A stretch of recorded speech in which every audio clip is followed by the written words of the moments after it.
What's up, everyone? And this is Next Level Thinking.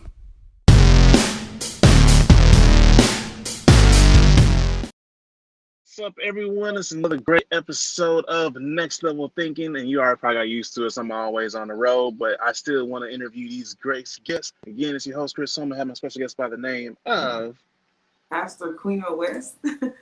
Awesome. She has the lovely books in the back, the $1,000,000 smile, and all that, and much more.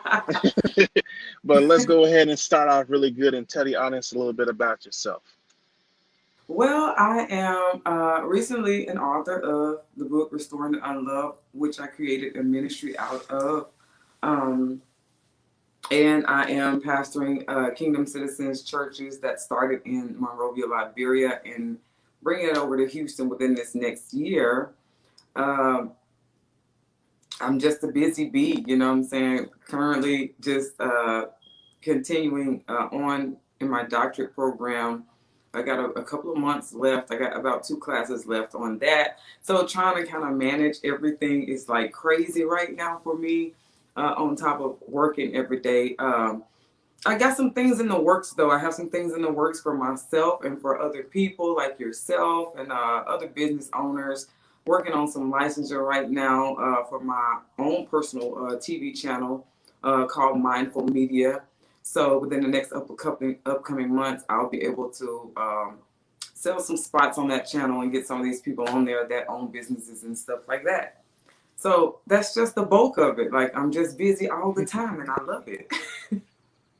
Awesome. Sound like you a little busy bee. It's over here buzzing left and right, trying to balance everything. That's all good. And you're over here about to achieve your doctorate. You can't be flashing on people like that. I gotta go back to the universe and get my little masters and try to catch back. Cause you can't be doing people like that. No, I'm playing, but that's all good. It don't be like that. Yeah, it's supposed to. It's supposed to have people in your circle that actually motivate you and inspire you to do even greater things. So kudos to you on that and much more. But Thank you. let's go a little bit deeper. So how did this all come about? You writing and all that, but I know there's a background story. Did you just grow up just writing, or was it something different than this life just and it's just life changing, and then you went to this pathway? What happened was God had assigned What me to do happened was. restoring unloved. It was supposed to be a conference, and what happened was God had started. He just kind of did a 360 and just blessed me abundantly with everything to make me comfortable. And in making me comfortable, what He said was that I needed to move my feet on restoring the unloved, which was supposed to be a conference at first, but I lacked the confidence in doing that. I'm brand new. I was a brand new pastor at the time. I wasn't even a pastor at the time. I was a minister at the time. And I'm like, I'm terrified because God had given me an image of the crowds and the mass amount of people that I would be speaking to. And of course, I never really had that kind of confidence. So, out of obedience, but disobedience, I always say that, I just sat down and I started to write. I was actually picked by another bishop to get to, in this writing group for 30 days, write for 30 days. So this book was actually written in about 26 days. And I just really just started writing. I said, well, let me look for a publisher because I know that I'm going to have to look for a publisher for my dissertation for school. So I'm like, let me see what this is all about. And I messed around and looked at a publisher and they knew exactly what I wanted. And I sent them the manuscript once I was done. And boom, the book, that's where the book came from. In the midst of all of that, though, the reason why I chose Restoring the Unloved is because myself, I had suffered for many years with depression. And then one day, probably after about 10 years, I decided that I was just tired of it, that I wasn't going to live in fear anymore. And so once I kind of figured out, okay, this is possible. You can do this. You can come out of this. I just feel compelled to write to other people and help them come out of bondage. Awesome. I'm glad you brought that up. I'm going to go even further on that because depression is one of those things I think is getting a lot more awareness than the past because I grew up with a lot of people that's like, well, what's wrong with you? Just go ahead and toughen up or get over it. Or like the popular one is like, just pray about it and don't even talk about it no more. But these things are still going on through your head. Like physically on the outside, You may look good, but a lot of times you may be tore up inside.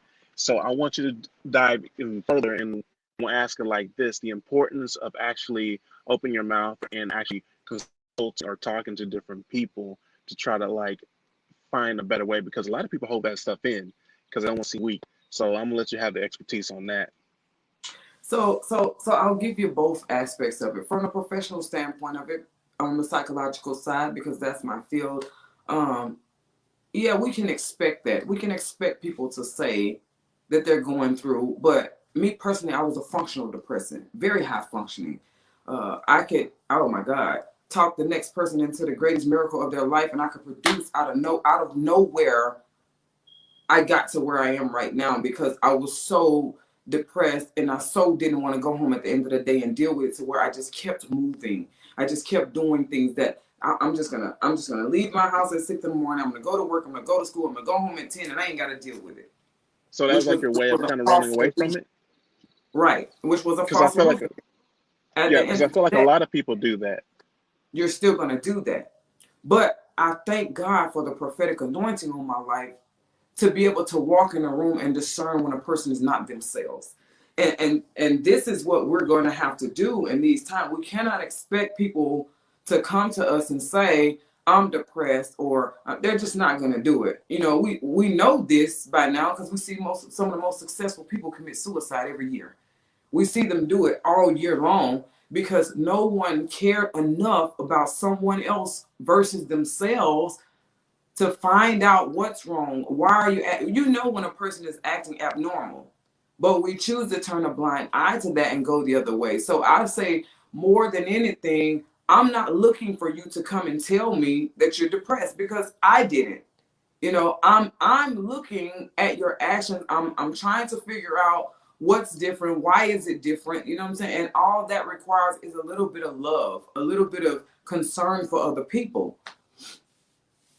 And I'm glad you brought that up too, because a lot of the highly influential people, especially celebrities, we think since they have the money or just like a lot of spotlight, oh, their life is perfect, they have nothing to worry about. And like you were saying earlier, is getting more awareness, and people, even at that stage, is being like highly depressed and much more. So it's a huge wake up call for everybody. And I'm glad that you did bring it up, because so many of us, like even I thought that myself, just being completely transparent. I was like, through like the comment, like what they got to worry about, not knowing that they had their own personal issues that they face, no matter their status or how Right, much money right. income they bring in.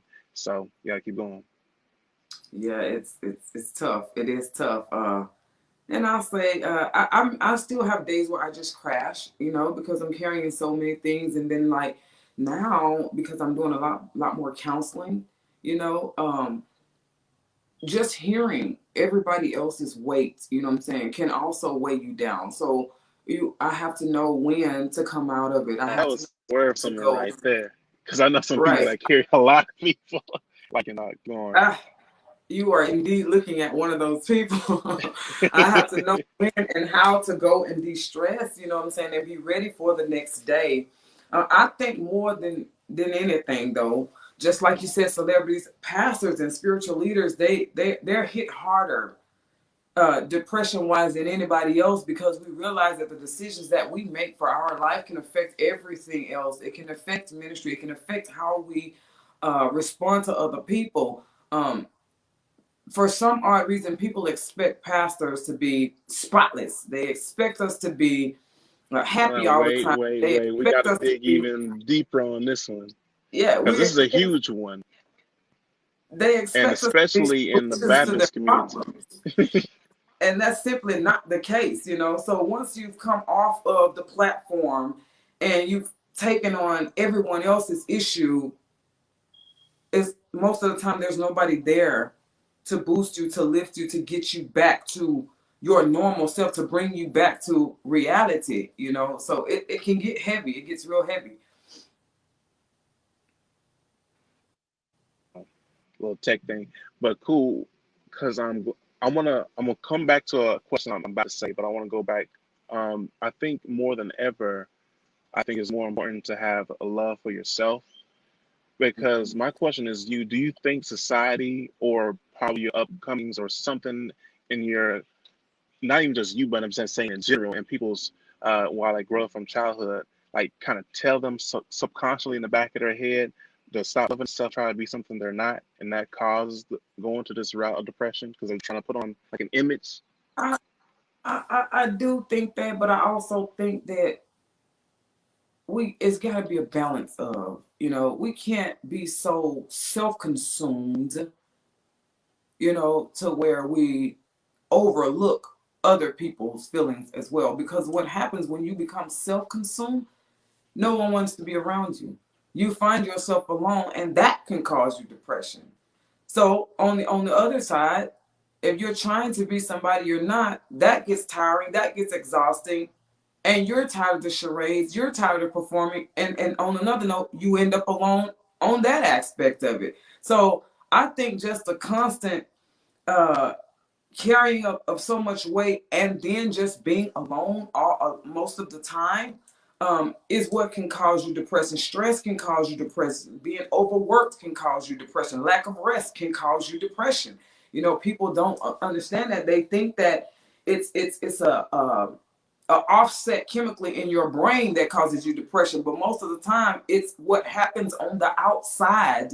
So sociology causes you depression. Who you socialize with, who you don't socialize with, it can cause you depression. And we're living in a society right now where people would rather overwork for $1. You're never going to be rich. You might well just go on vacation. You see me, I just go. I'm not rich, but I'm going, because whether I go or not, I'm still going to have to go to work. I'm still going to have to make money in another area. So I'd rather take some time off, de-stress. We're not de-stressing at all. We're out here hustling, trying to make ends meet for a family that we can't even spend time with.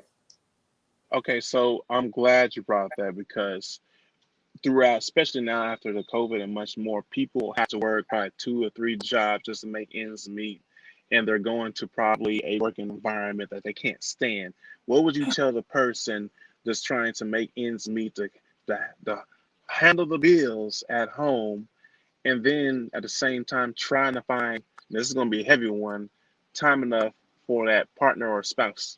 Because that's what I think is a heavy thing, especially nowadays, that people are not bringing up, because things are happening uncontrollable with the COVID situation. People are losing their jobs, income is dropping, bills are still coming. They knock at the door, unfortunately, and want to be paid. So what would you tell that person just trying to make it and then some kind of balance at home? I firmly believe that we have to decide what's important from a materialistic standpoint. Most of us, we live above our means anyways. And we're trying to manage that. We're not trying to manage exactly what we need. We're not trying to manage um, a normal house, a normal car, normal. We want more. We're out here trying to get more when we only need minimal to balance our households. And most of the time, you have two working people in the household. Why do you need to go so hard if you have two? We have to learn how to combine our incomes enough to suit us and not overwork ourselves. We have to limit ourselves on these jobs, because at the end of the day, when you go home, if you call in sick right now, they'll have a replacement before you hang the phone up. They'll have one. The building is still gonna stand, you know what I'm saying? But your house is not gonna stand. You know what I'm saying? A house divided cannot stand. That's the Bible. In any aspect, a house divided cannot stand. So if you're living at work, which is 12 hours or more a day, if you're living at work, excuse me, if you're living at work, how are you managing your family? It's not possible. So my thing is, we need to negotiate and figure out what's more important. Is you having your family there more important, or is your job, you know what I'm saying, having excess more important? I can't hear you.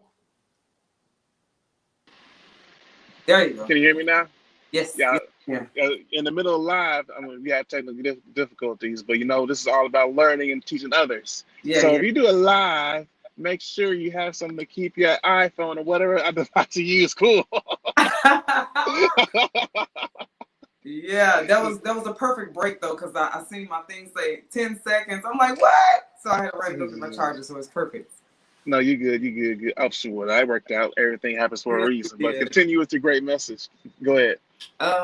We were talking about managing households, Yes, how and we then overwork ourselves. So mhm, yeah, that's what I would say. Just see what's priority, see what you can do without, and the things that you can do without, don't work so hard for. We're working for overage. That's really what we're working for.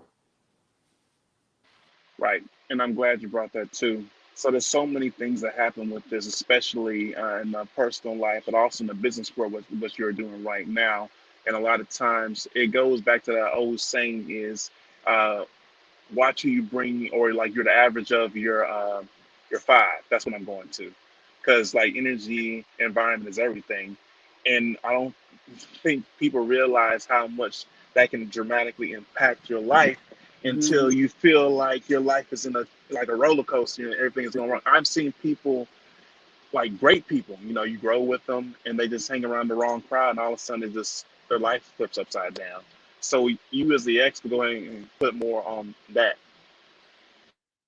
Even I have to turn my phone off many of days to manage, just to kind of like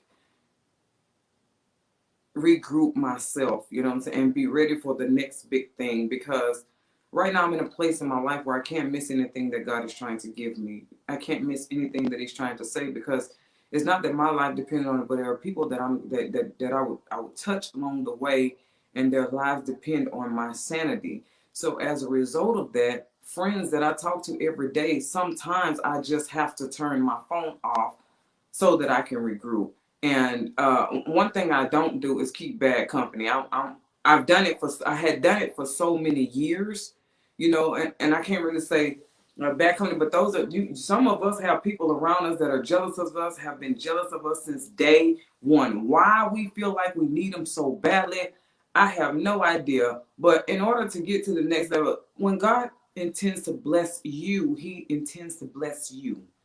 He doesn't intend to bless everybody around you. And if he do, those blessings are identical for them. You Okay. have a specific blessing for yourself that God is trying to bless you with. So it's not even about hurting feelings or no bad blood. Maturity says I need to step away from you so that I can get to the next level or get to where I'm trying to go. And any person that doesn't get that and they don't understand that, then that's indeed a person that you need to cut off. So I want to go. I like how you said everything, but I'm gonna go even a little bit further. Do you believe that's culture? Because I'm gonna just use reference from like my come. I know everybody has different come ups from like how I like. I mean, cultures, different locations, and much more.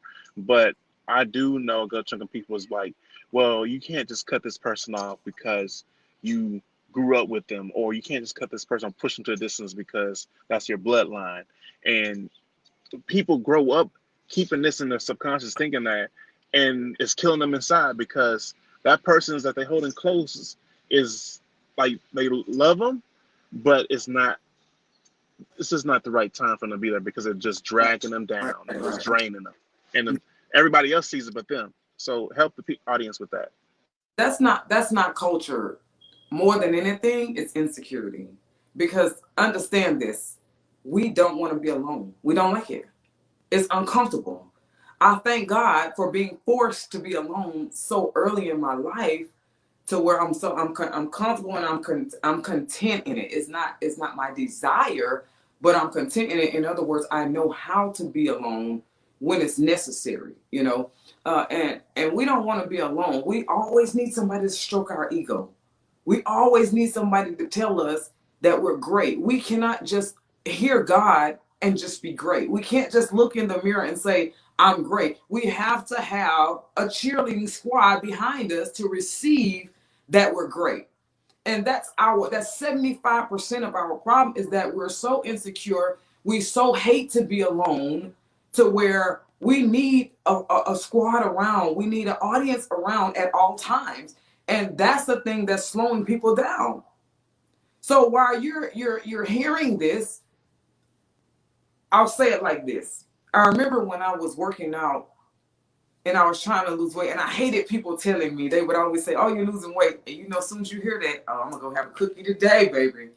And then that cookie turns into another cookie, That and it was turns me. into another cookie. Right Ah! there. And before you know it, you're back fighting to get to where you were because you listened and you received that, hey, you're good where you are, so you didn't go forward. You didn't go further to become great.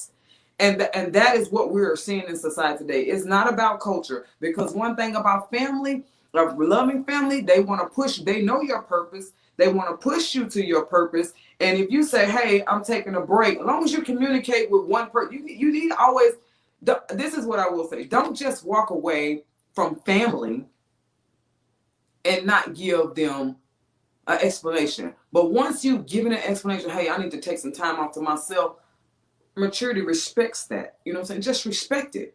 And the ones that don't respect it, boom. Man, listen, we can just really just have us a little checklist today and just check off. Boom, that person got to go. Real talk. You just said a mouthful right there. That would have stumped everybody because we're so used to, like you were saying, having someone to cheer you on, and then it's just and people hate when you like pretty much call it what it is, insecurity, is because it confronts them. It's like looking in the mirror and be like, hey, what, what you think it is isn't so. It's actually you're insecure. Yeah. And so I don't want to add nothing else to that, but I want to go even further with additional question, which is like throwing you an alley. I use basketball terms like that, which is this. So what about those people that you know probably laugh at this, try to say, well, in the text it said we are not meant to be alone. Yeah, I threw that one out there, and I use that as reason Okay, well, why. that was meant for the conjoining of marriage, though, and for the assembling of lifting others up. You know what I'm saying? The Bible says, forsake not the assembling of my brethren. In other words, if you're down, who can lift you up if you're home alone by yourself? So then you would need to go and be around like-minded people. That's what we're missing, that the people need to be like-minded, or they need to be what we would consider on a greater scale than what we are, to have the ability to lift you up. As far as marriage, how can one keep warm if they're by themselves? How can one lay by themselves or something like that and keep warm? That's for the married couple. You know what I'm saying? When you get married, you become one. So at that point, now we make decisions together, but there has to be, prior to marriage, prior to relationships or any of these things, we have to be self-secure. We have to be. We cannot expect for people to get into a relationship and expect people to secure us. They can only secure us to a certain degree. So the reliance on other people needs to not happen, but the confidence in the nature of the relationship as far as support ought to always be there. Greatly said. It starts with you. And I think a lot of people try to find the other person, in which you just pretty much answered all that much more. Because once a person, it's like once you find like your purpose, you start loving yourself and much more. And then the sky's the limit. And we need to get out of this mindset of I can't move without the approval or validation. And I feel this is just my well, I guess some opinion is, especially with social media. Trust me, I love social media. It's a great way to network and all that much more. But being completely honest, it kind of exposed a lot of people because you see people not even wanting to budge if a certain thing doesn't get enough likes or shares or views and much more. When Yeah, you should keep yeah, going, because even if that video or post just get 3 or 4 people, that one person within that small group could have been the one to break you through, but because you allowed your insecurities of not having large numbers as some of these other accounts, you mm-hmm. missed it Yeah, because you wanted that validation to move. Sometimes you just got to have belief in yourself more than anything, and stop just looking for approval to move. And I see that happen so many times in just yes, yes. business, personal life, and much more. Oh, I think that this is what I noticed about social media, and like I said, I'm like you. I don't do lives too much because I'm not concerned. I don't need validation. But this is what I've noticed. We Social media causes us to compare ourselves to other people. Okay. In other words, all of us have a particular place and a particular person. Like you'll max out in production because that's your area.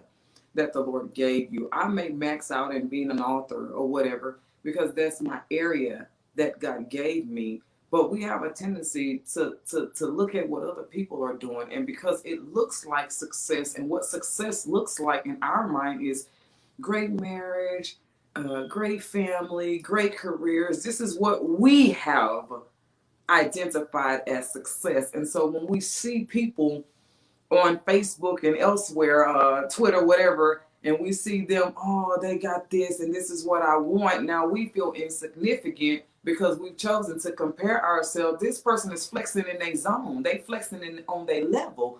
What about your area? You're going to flex in your area if you can take your eyes off of what someone else is doing long enough to move forward on the things that God has told you to move forward on. Well said.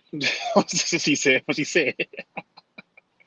So, with all this great value that you gave so far, and much more, regardless of the technical difficulties in my phone, trying to say I'm too hot. Hey, but I like that kind of stuff because it just shows how real it is. Like, hey, look, Yeah, my stuff went down, but we back on this live. for real. But I want you to introduce to the audience more about your book so they can, you gave a tremendous amount of expertise to value much more. But tell about the book that you have. Okay, the book is called Restoring the Unloved. I don't know if you guys can really see it back there, my background back there, but this is the book.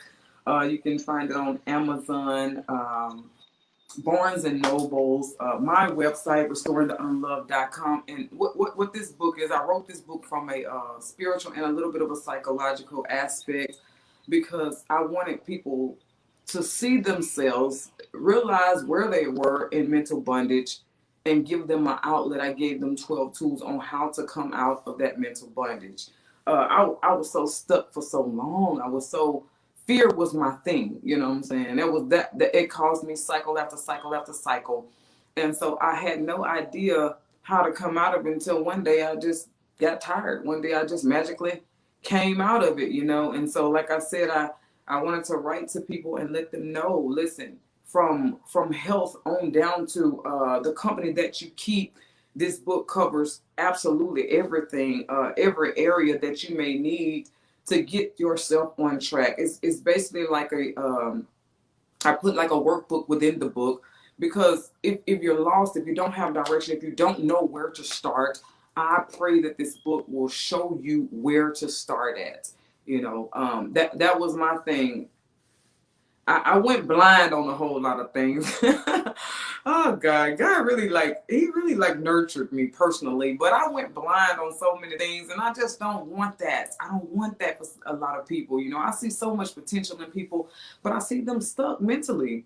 You know, it's not because of a mental illness. It's because you are so you've hurt so bad behind the things that people have done. You've hurt so bad behind the things that you've encountered, but 90% of the time we allow that.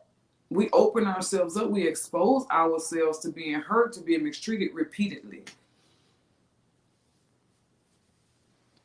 Well, just go ahead and keep dropping those bombs. Just have us thinking in the back. He gonna be rewind like, oh my goodness, is that me? Oh man, let me rewind to I 20 just pray minutes, that it 32 helps people. That's what seconds. I want to see, God move in a big way. That's what I want to see. Awesome, awesome, man. And everybody deserves. Everybody has prosperity and greatness ahead of them. It's just they got to start moving forward. In your Awesome. area, your area. Kind of reminds me of the rock say, "Know your role," and just go all out in there. Yeah, for sure. So as we go ahead and round everything's up, I want you to leave us with a closing statement and go ahead and also leave where they can find you again, just in case they can catch a little bit earlier, so they can just follow you with all your great energy, wisdom, and much more. But leave us the closing statement. Go ahead. Okay, this is what I'm going to say. Life changes from day to day. Just be ready for it. Do not get complacent. Do not get comfortable. Do not expect things to stay the same. Because I'm noticing that when we expect things to stay the same, it knocks us off of our rocker in the worst way. And we're not ready for it. So life changes from day to day. Just be ready for it. That's my closing statement. So you can find me on restoringtheunloved.com. You can find me on Restoring the Unloved Facebook page. You can find me on Queena Queen Facebook page. You can email me at restoringtheunloved.com. You can even find me on Roku TV, Google TV, Apple TV, and YouTube TV under my personal channel, Mindful Media. You'll have to download the C1 Church app in order to get to my channel. But listen, if you need more information on that, just feel free to email me or send me a little message on Facebook. I'll be more than happy to tell you how to get tuned in. Awesome, awesome. So we have this wonderful lady always dropping great bombs, wisdoms, and giving you some encouragement so you can start being great. It's your host, Chris Holmes, and bringing you this great guest, of course, and more stories to help you get to the next level. It's Chris Holmes and my guest by the name of Queena West.